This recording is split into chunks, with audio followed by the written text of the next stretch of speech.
মূলত এই গাদাগুলোর কারণেই আমাদের বারবার টি-20 ম্যাচ হারতে হচ্ছে।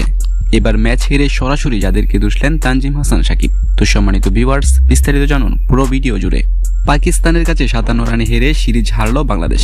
প্রথম টি-20-র মতো দ্বিতীয় ম্যাচেও হেরে গেল টাইগাররা। বাংলাদেশ শুরুটা করেছিল দারুণ, 202 রানের লক্ষ্য পূরণের আভাস দিয়েছিল তারা, কিন্তু হুট করে ছন্দপতন। 77 রানে 7 উইকেট হারায় সফরকারী দল।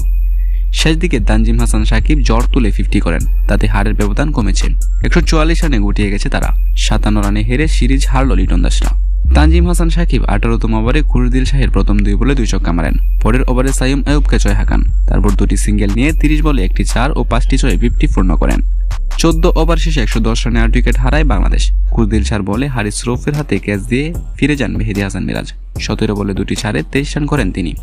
এরপরেই ম্যাচ থেকে ছিটকে গেছে টাইগাররা।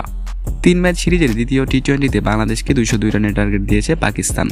লাহোরে আগে ব্যাট করতে নেমে দ্বিতীয় ওভারের প্রথম উইকেট হারায় পাকিস্তান। মাত্র 4 রান করে আউট হন সাইম আইয়ুব।